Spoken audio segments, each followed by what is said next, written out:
terkait dengan fungsi esensial organ pada tubuh kita. Baiklah, kita masuk kepada proses pembentukan jaringan tubuh manusia.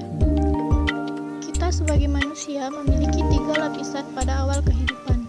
3 lapisan tersebut memiliki sebutan berupa ektodrem, mesodrem, endodrem. A. Perkembangan ektodrem. Ektodrem atau ekto berarti luar, adalah sebutan untuk jaringan paling luar yang akan berkembang menjadi lapisan kulit tubuh kita.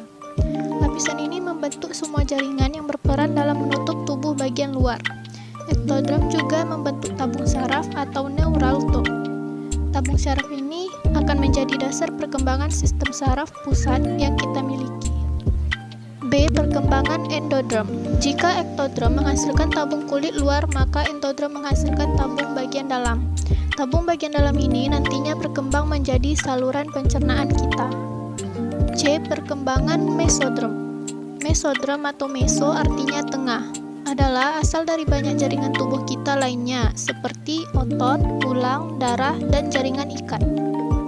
Selanjutnya, kita masuk pada jenis jaringan tubuh manusia. Tubuh kita memiliki 4 jaringan utama, yaitu yang pertama epitel. Fungsi epitel adalah melindungi tubuh, menutup permukaan tubuh, atau membentuk lapisan pada organ berongga.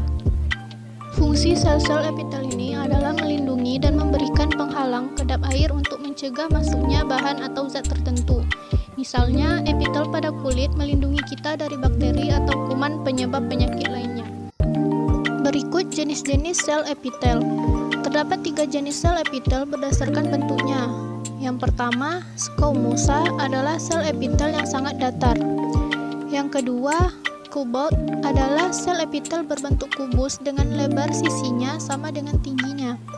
Yang ketiga ada kolumnar, yaitu sel epitel dengan ukuran tinggi lebih besar dari lebarnya sehingga mirip dengan persegi panjang. Jenis jaringan tubuh berikutnya yaitu jaringan ikat adalah jaringan yang berfungsi mengikat atau menggabungkan jaringan yang satu dengan jaringan lainnya. Jaringan ini terdiri dari sel dan molekul yang berfungsi merekatkan jaringan lainnya. Jenis-jenis sel jaringan ikat yang pertama ada fibroblast, merupakan sel utama jaringan ikat. Sel ini berfungsi dalam menyimpan serat yang ada pada semua jaringan ikat, yaitu kolagen dan protein yang dapat merenggang. Yang kedua, makrofag atau salah satu jenis sel darah putih. Makrofag secara sederhana berperan dalam menyerap debris tubuh dan menghilangkan kuman serta kotoran. Yang ketiga, adiposa. Adiposa adalah sel yang sebagian besar berbentuk butiran lemak atau kolesterol, lipid, atau asam lemak yang tersimpan atau dilepaskan. Penyimpanan dan pelepasan sel lemak bergantung pada jumlah tenaga yang tersedia. Selanjutnya kita masuk pada klasifikasi jaringan ikat sebagai jaringan tubuh manusia. Yang pertama, jaringan ikat longgar. Terdiri dari serabut yang berjarak agak lebar dengan banyak sel yang bermigrasi pada ruang bebas jaringan. Jaringan ikat longgar banyak terdapat pada pembuluh darah besar di bawah epitel kulit, saluran pencernaan, dan saluran pernapasan. Yang kedua, jaringan ikat padat tidak beraturan. Jaringan ikat jenis ini adalah jaringan tubuh manusia yang memiliki lebih banyak serabut dan lebih sedikit sel dibandingkan jaringan ikat longgar dan dibagi berdasarkan orientasi atau susunan serabut yang tidak beraturan. Yang ketiga, jaringan ikat padat teratur.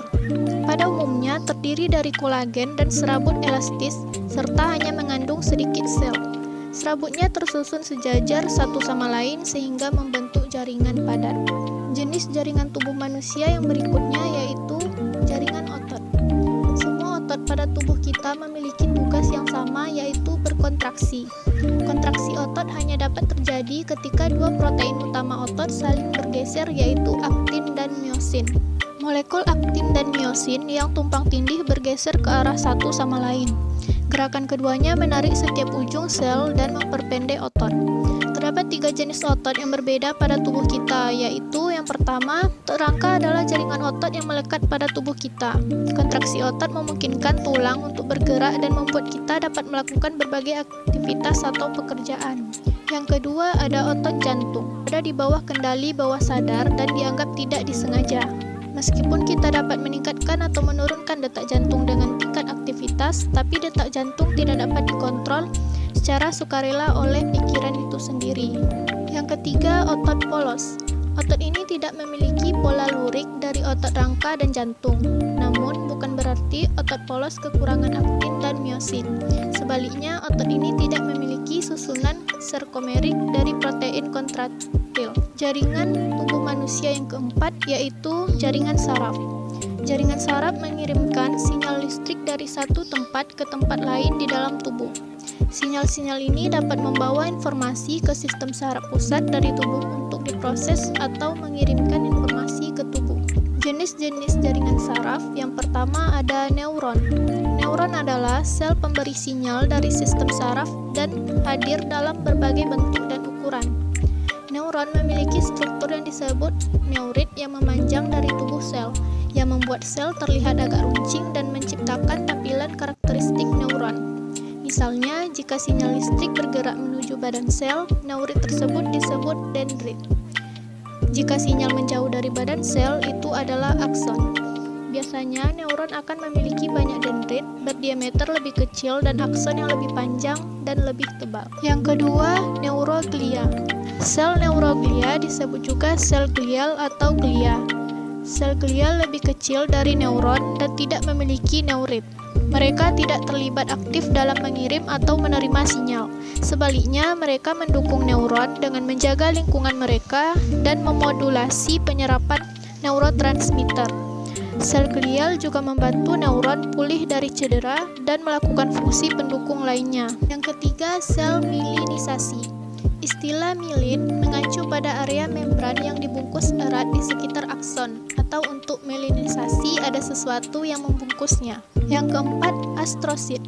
Astrosit disebut demikian karena bentuk bintangnya.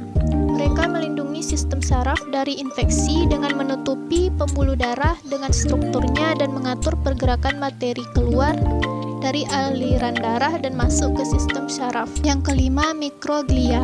Sel mikroglia adalah penyedot debu dari sistem saraf pusat. Dan yang terakhir, sel ependimal. Sel-sel ini menghasilkan cairan cerebrospinal yang mengalir di sekitar sumsum tulang belakang dan otak yang berfungsi sebagai peredam kejut melawan pukulan kepala dan tulang belakang. Nah, itulah tadi pembahasan dari saya. Semoga bermanfaat untuk yang menonton.